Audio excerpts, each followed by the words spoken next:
Sir Vijayakiran గారు, అది sir నేను మిమ్మల్ని చివరిలో ఎందుకు తీసుకున్నాను అంటే ముఖ్యంగా వైసీపీ వాళ్ళ వర్షన్ తీసుకున్న తర్వాత సో ఇప్పుడు కూడా ఈవెన్ ఈడీ ఎంటర్ అవడంలో కూడా రెడ్ బుక్కే పనిచేస్తుంది అంటారు. So red book is not a joke, చాలా చాలా స్ట్రాంగ్గా ఉందని అర్థమవుతుంది. కేంద్రంలో ఉన్నటువంటి ఈడీ దగ్గరకు కూడా కాపీ వెళ్ళిందంటే మామూలుగా లేదు.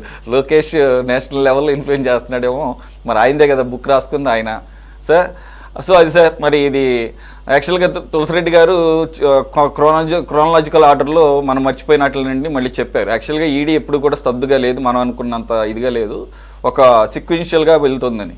అయితే ఏంటంటే సెలెక్టివ్గా వాళ్ళు కావాలనుకుంటే రోజువారీ దాడులు కూడా చేస్తారు. ఇది కేజ్రీవాల్ లాంటి వాళ్ళు ఉన్నా, లేదంటే కనుక ఇంకా వేరే ప్రధాన ప్రత్యర్థులు ఎవరన్నా మమతా బెనర్జీ లాంటి వాళ్ళు ఉంటే అది చాలా జెట్ స్పీడ్లో వెళ్తుంది అనమాట. వెళ్ళి ఇమ్మీడియట్ చాలా త్వరగానే అరెస్టులు జరుగుతాయి, ఒక కేసును కొలికి తీసుకొచ్చేస్తారు.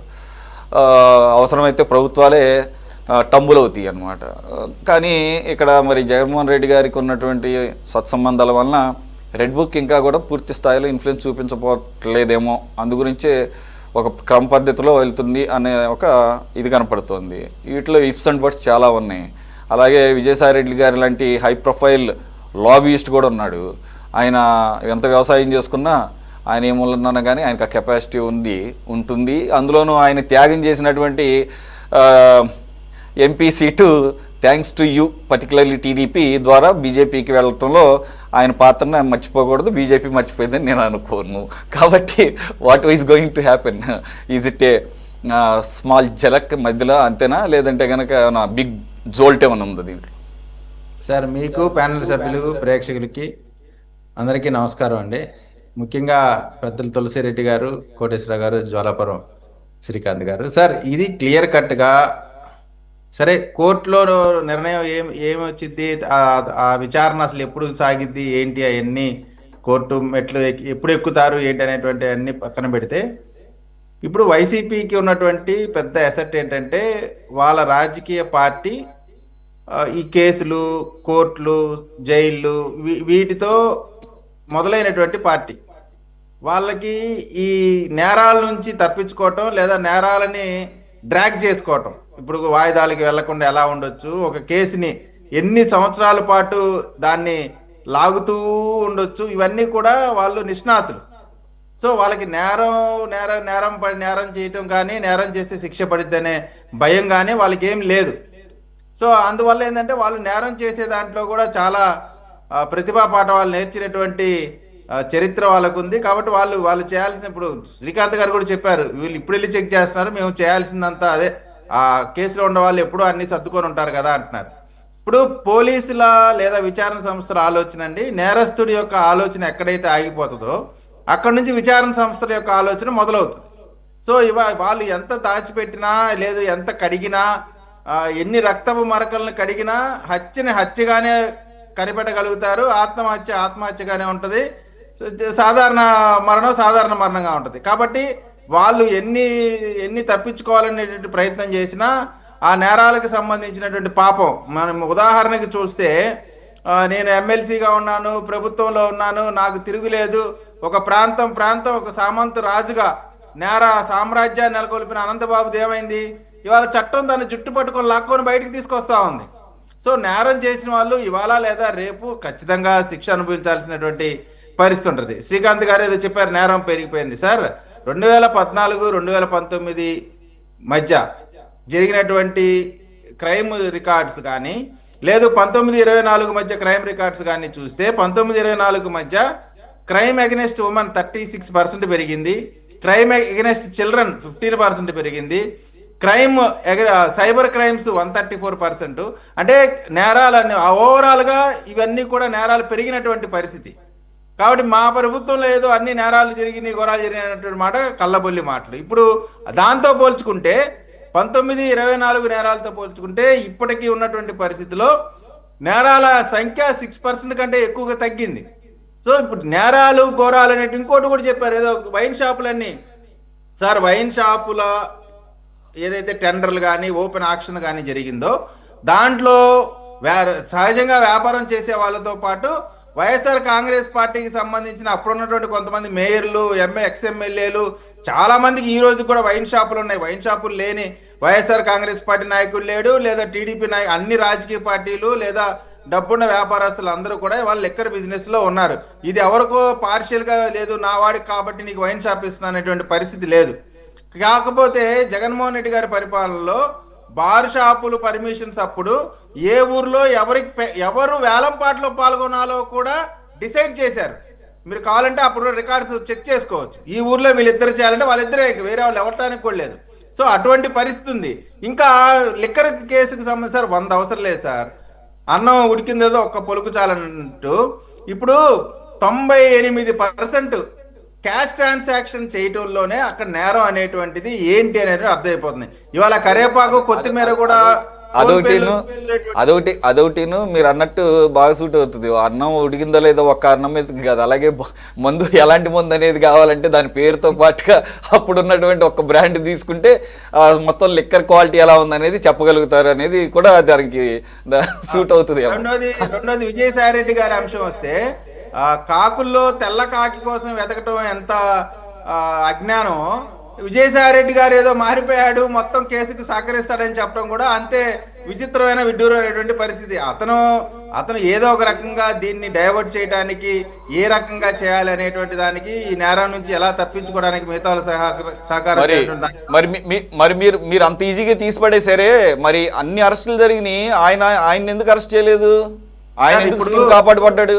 ఆయన స్కిన్ ఏ రకంగా ఎవరు కాపాడారు? మరి ఇప్పుడు ఆయన కాపాడినటువంటి పరిస్థితి, ఆయన ముద్దాయిగానే ఉన్నాడు. ఖచ్చితంగా నేను అదే చెప్పేది, టర్న్ ఒక రోజు అటు ఇటు అవ్వచ్చు కానీ అందరి టర్న్ ఖచ్చితంగా వస్తుంది అనేటువంటి నమ్మకంతో ఉన్నాం. లేదు విజయసాయి రెడ్డి గారు ఈ కేసులో ఎటువంటి ఇబ్బంది లేకుండా చేస్తే ఖచ్చితంగా దాన్ని ప్రజలు కూడా గమనిస్తారు. ఇప్పుడు విజయసాయి రెడ్డికి ఎగ్జామ్షన్ ఇచ్చారు అనుకోండి, ఖచ్చితంగా ప్రజలు కూడా గమనిస్తారు ఎందుకు విజయసాయి రెడ్డికి ఎగ్జామ్షన్ ఇచ్చారు, ఏ బిల్లు పెట్టినా సహకరిస్తున్నందుకు జగన్మోహన్ రెడ్డి గారికి ఇదేమైనా గిఫ్ట్ గా ఇచ్చారా, లేకపోతే విజయసాయి రెడ్డి గారి లేదా జగన్మోహన్ రెడ్డి గారి కేంద్రంలోనో లేదా కేంద్రంలో ఉన్నటువంటి అధికారులతోనే లాలూచి వాళ్ళు జరిగిందా అనేది ప్రజలు నిర్ణయిస్తారు. అయితే అటువంటి పరిస్థితి జరిగిందని నేను అనుకోవట్లేదు. మీరు సింపుల్ గా తప్పించుకొని ప్రజలు తెలుసుకుంటారు, ప్రజలు నిర్ణయిస్తారు అనకండి. అక్కడ గిఫ్ట్ ఏంటంటే ఆయన ఎంపీ పదవికి రాజీనామా చేసి బీజేపీకి వెళ్ళేటట్టుగా చేయటం, తద్వారా ఆయన అరెస్ట్ కాకుండా కాపాడుకోగలుగుతాం, ఆయన స్కిన్ ఆయన కాపాడుకోగలగటం, అది పైకి కనపడేటటువంటి ఒక డీల్ లాగా ఉంది. అంటే ఒక్క అరెస్ట్కే అంత పెద్ద ఎంపీ పదవి వదులుకుంటాడా? కాదు, ఇంకా ఏదో ఉంది, ఇంకా చాలా ఫేవర్స్ ఆయనకి చేయబోతున్నారు అనేది. ఆయన ద్వారా మరి ఏమన్నా వైసీపీకి జగన్మోహన్ రెడ్డి గారికి కూడా ఆ ఫేవర్ వెళుతుందా అనేది కూడా కొన్ని అనుమానాలు ఉన్నాయి. సార్, దేవాదాయ శాఖకి సంబంధించిన ఒక మహిళా అధికారికి సంబంధించిన అనేకమైన అంశాలు వచ్చినాయి. ఇవాళ ఆమె జైలుకి వెళ్ళినటువంటి పరిస్థితి ఉంది కదా. ఒకరోజు అటో ఇటో అయినా ఈ నేరంలో భాగస్వామిగా ఉన్నటువంటి ఎవరైతే ఉన్నారో అది విజయసాయి రెడ్డి అని ఎవరైనా సరే ఖచ్చితంగా చట్టం ముందు నిలబడాల్సినటువంటి పరిస్థితి వస్తుంది. కాకపోతే ఒక రోజు అటు ఇటో రావు. ఎందుకంటే ఆయన క్లియర్గా చెప్తున్నాడు, డీల్ మొత్తం నా దగ్గరే, నా ముందే జరిగింది. నేరానికి సంబంధించిన దాంట్లో నేను కూడా కొంత ఆర్థికమైనటువంటి సహకారం కూడా వేరే వారి దగ్గర అప్పుగా ఇప్పించాను. దరిదాపు ఒక 100 కోట్లు అంటే 100 రూపాయలు లాగా చెప్పాడు, చాలా సింపుల్ గా. ఏదో 100 కోట్లు అడిగారు, అటు ఇప్పించే. అంటే వాళ్ళ ఆర్థిక సామ్రాజ్యం ఏ విధంగా ఉందో మనకు అర్థమవుతా ఉంది. సో ఇటువంటి పరిస్థితిలో గతంలో జగన్మోహన్ రెడ్డి గారి మీద కేసులు ఏదో కేవలం కక్ష సాధింపని చెప్పడానికి కానీ, ఎందుకంటే ఈ మధ్య జరుగుతున్న గొడవలు చూస్తూ ఉంటే అసలు ఈ వందల వేల కోట్లు, 250 కోట్లు షర్మిలా గారికి జగన్మోహన్ రెడ్డి గారు 250 కోట్లు జస్ట్ లైక్ దట్ ఇచ్చేసారంట. అంటే ఇట్లా 100,000 కోట్లు వింటుంటేనే కాదు, అది కూడా వైట్ అది వైట్. అదే సార్ నేను అనేది, అనవసరమైన డిస్కషన్ తేవద్దండి. వేరే తీసుకురండి, మననే చెప్పాను మీకు. మళ్ళీ కూడా అనవసరమైన డిస్కషన్ వద్దు. ఆవేశపడకండి సార్, ఆవేశపడకండి. అనవసరమైనది అనుకుంటే నేనే ఆపుతా. అక్కడ అన్నది 250. ఒక్క నిమిషం ఆగండి సార్, ఒక్క నిమిషం ఆగండి. 250 కోట్ల రూపాయలు వైట్ క్యాష్ ఇచ్చారన్నది టీడీపీ వాళ్ళని చెప్పింది, మీ వైసీపీ వాళ్ళు చెప్పింది. షర్మిలమ్మకి ఆవిడికి రావాల్సినటువంటి అమౌంట్ విజయమ్మ గారు కూడా చెప్పారు. 250 నుంచి 300 కోట్ల రూపాయలు క్యాష్ ఇచ్చింది, మేము ఊరికి ఇవ్వలేదు. ఒక్క నిమిషం డిస్కషన్ అనేక వస్తే ఆగండి. మీరు తెలివిగా ఇంటర్ఫియర్ అయిపోయి దీన్ని ఏదో చేసి ఇది కొత్త విషయం కాదు. విజయమ్మ గారు మొన్న లెటర్లో కూడా బాబు జగన్మోహన్ రెడ్డి గారు మీరు ఏదో ఫ్రీగా ఏదో దయాదాక్షిణ్యాలతో ఇచ్చిన అమౌంట్ కాదు, ఆవిడికి రావాల్సినటువంటి దాన్ని డివిడెండ్ అన్నారు, డివిడెండ్ రూపంలో వచ్చినటువంటిది అని. ఇది ఆవిడ మొదటిసారి చెప్పడం కాదు, అంతకుముందు కూడా ప్రస్తావన వచ్చింది. ఎవరు మీ వైసీపీకి సంబంధించిన అనేక మంది కార్యకర్తలు అలాగే నాయకులు చెప్పారు, అమ్మా మీ మీద ఎంత అభిమానం ఎంత ప్రేమ ఉంటే జగన్మోహన్ రెడ్డి గారు 250 నుంచి 300 కోట్ల రూపాయలు మీకు ఎందుకు ఇస్తారమ్మా అని కూడా అన్నారు. కాబట్టి ఇదేదో కొత్త విషయం కాదు. డిస్కషన్ కాకపోవచ్చండి, అక్కడ ఎందుకు వచ్చింది అది ప్రస్తావన ఏంటంటే ఒక్క నిమిషం ఆగండి. ప్రస్తావన ఏంటంటే అసలు 100 కోట్లు 200 300 కోట్లు అనేది చాలా చిన్న విషయంగా మాట్లాడేస్తున్నారు, చాలా సింపుల్ గా అనేది అర్థం రూపంలో వచ్చినట్టు మాట్లాడారు అంతే. Okay, continue. ఇటువంటి పరిస్థితుల్లో ఈ కేసుకు సంబంధించి నిజంగా ఎందుకంటే అనేక ఎన్నికల ప్రచారం అప్పుడు కానీ తర్వాత కానీ అనేక మంది ఆరోగ్యపరంగా కూడా చాలా ఇబ్బంది పడ్డారు. గతంలో ఉన్నటువంటి ఆ మందుతో చాలా ఇబ్బంది పడిన పరిస్థితి. ఖచ్చితంగా ఈ నేరంలో భాగస్వాములైన అందరూ అది విజయసాయిరెడ్డి అయినా లేదా ఇంకొక సాయి అయినా ఎవరైనా సరే, వీళ్ళు విజయసాయిరెడ్డి అంటే కూడా విజయ్ కసాయిరెడ్డి, ఇతనేం తక్కువడేం కాదు, ఇతనేదో సాధారణ వ్యక్తి కాదు. ఖచ్చితంగా సార్ ఇక్కడ వాళ్ళ వైసీపీకి సంబంధించిన అంశాన్ని మొదట కూడా చెప్పాను, వీళ్ళు కేసులకి ఏమీ కాదు. మీరు చూడండి ఇప్పుడు కూడా వీళ్ళు అనేది ఏంది, మీరు ఏ కేసులు పెడతారో పెట్టుకోండి, ఎన్ని కేసులైనా పెట్టుకోండి, ఏమన్నా అంటే మేము నేరం చెయ్యం లేదా తప్పుగా ప్రవర్తించమనరు, మీరు కేసులకు మేము భయపడం అంటారు. అంటే ఎవరు పడితే వాళ్ళపైన కేసులు పెట్టేస్తారా, నేరం చేయని వాళ్ళపైన కేసులు పెట్టేస్తారా? కానీ వీళ్ళు ఏమంటారు, మీ నేరాలు ఇప్పటికి కూడా వైసీపీ నాయకులు చేసినటువంటి దౌర్జన్యాలు, కేసు పెడితేనేమో ఇగో మా పైన కేసులు పెట్టారని లబో దిబోని గుండెలు బాదుకుంటారు, కేసు పెట్టకపోతేనేమో మీసాలు మెలేస్తూ ఉంటారు, చంపడంలో లేదా కక్ష సాధింపు చేసుకోవడం, కులం చూడడం మతం చూడడం అంటారు.